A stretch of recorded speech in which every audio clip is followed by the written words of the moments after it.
विनोद आर्य का, वो अंकिता भंडारी के मर्डर में बंद है। अंकिता भंडारी को उसने प्रेशर किया कि तू दुष्यंत को देगी, रात को इसके साथ सोगी, उसने मना कर दिया। अगर दुष्यंत गौतम को अभी पार्टी ये कह देती कि पल्ला झाड़ देती तो पार्टी गिर जाती, भारतीय जनता पार्टी गिर जाती। दो लोगों के नाम है इसमें, मैं फिर बता रहा हूँ, एक दुष्यंत गौतम और एक अजय कुमार। इसलिए उसकी हत्या होगी अंकिता की। मैं नहीं जानती कौन अंकिता,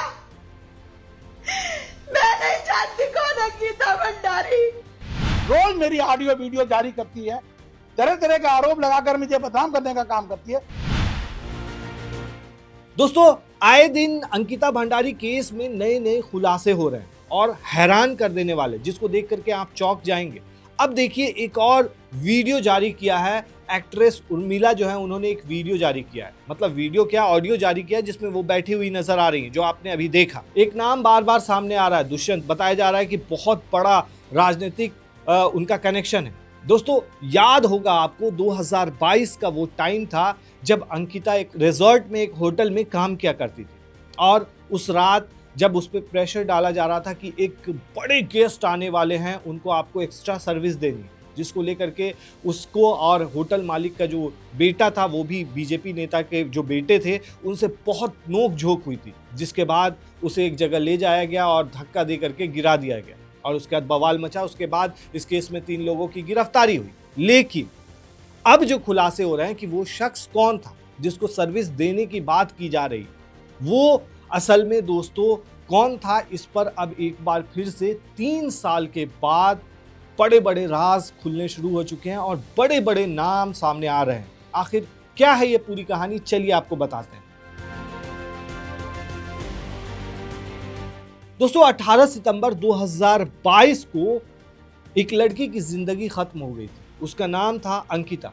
लेकिन इस मामले को आज 3 साल 3 महीने से ज्यादा हो चुके हैं, और इस मामले में 3 शख्स को उम्र कैद हुई है। सजा पाने वाले में बीजेपी नेता और उत्तराखंड के पूर्व मंत्री का बेटा पुलकित आर्या, उसके अलावा रिजॉर्ट में काम करने वाले 2 जो एम्प्लॉय थे वो है। लेकिन क्या अंकिता को इंसाफ मिल पाया है? क्या अंकिता का असली गुनहगार कोई और है? वीआईपी गट्टू कौन है, जिसका नाम अब सामने आ रहा है दोस्तों, और आए दिन नए नए खुलासे हो रहे हैं। अंकिता भंडारी का जो लड़का बंद है, वो विनोद आर्य का, वो अंकिता भंडारी के मर्डर में बंद है। अंकिता भंडारी को उसने प्रेशर किया कि तू दुष्यंत को देगी, रात को इसके साथ सोगी, उसने मना कर दिया। उसने ज्यादा पी ली, उसने सुसाइड कर ली। अंकिता बोले मैं ये काम नहीं करूँ। वो होटल वहीं बता रहे थे ना आप, जहाँ हम गए थे घूमने? हाँ, वही था जहाँ वो टाइगर पैगर मिले थे, मैंने दिखाया था जहाँ रिजॉर्ट है, और अंकिता भंडारी थी उसमें। और वो पहाड़ी छोड़ेंगे नहीं किसी भी कीमत पर दुष्यंत गौतम को। अगर दुष्यंत गौतम को अभी पार्टी ये कह देती कि पल्ला झाड़ देती तो पार्टी गिर जाती, भारतीय जनता पार्टी गिर जाती। 2 लोगों के नाम है इसमें, मैं फिर बता रहा हूँ, एक दुष्यंत गौतम और एक अजय कुमार। वो संगठन मामन, दोनों महामंत्री संगठन, दोनों। ये हरिद्वार था, उसका मुझे पता नहीं वो कहाँ था। कौन? इनमें से कोई 2 के नाम आए हैं, संगठन महामंत्री अजय और दुष्यंत कुमार पता नहीं मुझे कहाँ है, लेकिन ये उस दिन यहाँ ठहरा हुआ था। तो सीबीआई वगैरह जांच नहीं हुई, खुलासा नहीं हुआ? अरे भैया, सीबीआई तो मैं बता रहा हूँ, पार्टी बचा देती है, पार्टी की छवि खत्म हो जाती है। सीबीआई क्या करेगी? महामंत्री है वो,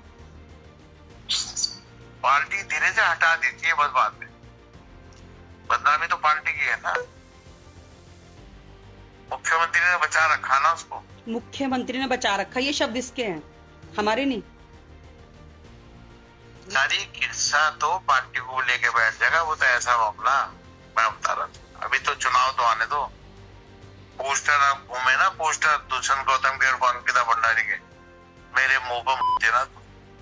7 केस है, 7 महिला अपहरण, 7 जो उसके खिलाफ गए। ऊपर पार्टी में सबूत, जो मैं सबूत के जमा। वहीं इस मामले पर बीजेपी विधायक सुरेश राठौर का क्या कहना है, वो भी सुनिए जरा। क्या करूंगा मैं, परेशान हो गया। बच्चों को बचाना है, जीवित रखना है मेरे बाबू।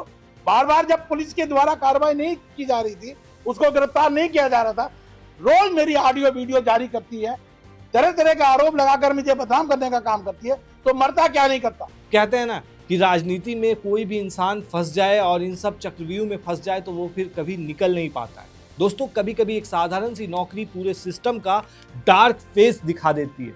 ये कहानी सिर्फ एक लड़की की नहीं है, ये कहानी है पावर, पैसा और साइलेंस की। ये कहानी है अंकिता भंडारी की, एक 19 साल की लड़की जो सिर्फ अपनी जिंदगी को बेहतर बनाना चाहती थी। मिडिल क्लास फैमिली से थी। 12वीं पास करने के बाद अंकिता ने होटल मैनेजमेंट का कोर्स किया। उसके बाद 18 अगस्त 2022 को अंकिता ने हरिद्वार से करीब 8 किलोमीटर दूर वनतरा रिजॉर्ट में अपनी पहली नौकरी बतौर रिसेप्शन पर ज्वाइन की। उस रिजॉर्ट से अंकिता के घर और गांव की दूरी करीब 150 किलोमीटर थी, लिहाजा रोज आना जाना मुमकिन नहीं था। ऐसे में अंकिता उसी रिजॉर्ट के एक कमरे में रहने लगी थी। शुरुआत काफ़ी बेहतर थी। अंकिता को रिजॉर्ट में नौकरी करते हुए 1 महीना हो चुका था और ठीक 1 महीने के बाद 18 सितंबर की रात अंकिता अचानक गायब हो जाती है। पूरी रात बीत जाती है और अंकिता की गुमशुदगी की किसी को भनक तक नहीं लगती। फिर अगले दिन यानी 19 सितंबर की सुबह रिजॉर्ट का मालिक पुलकित आर्या लोकल पुलिस स्टेशन जाता है और अंकिता की गुमशुदगी की रिपोर्ट लिखाता है। इसके बाद वो अंकिता के घर वालों को भी फोन कर गुमशुदगी की जानकारी देता है। अंकिता का मोबाइल बंद था। खबर सुनते ही अंकिता के परिवार बदहवास हो जाते हैं, पैरों तले से जमीन खिसक जाती है और ऋषिकेश की तरफ भागते हैं। दोस्तों, उसके बाद जो खुलासा होता है, धीरे धीरे पुलिस को पता चलता है, पुलिस पुलकित को पकड़ती है, पुलकित पूरा खुलासा करता है। उसके बाद एक एंट्री होती है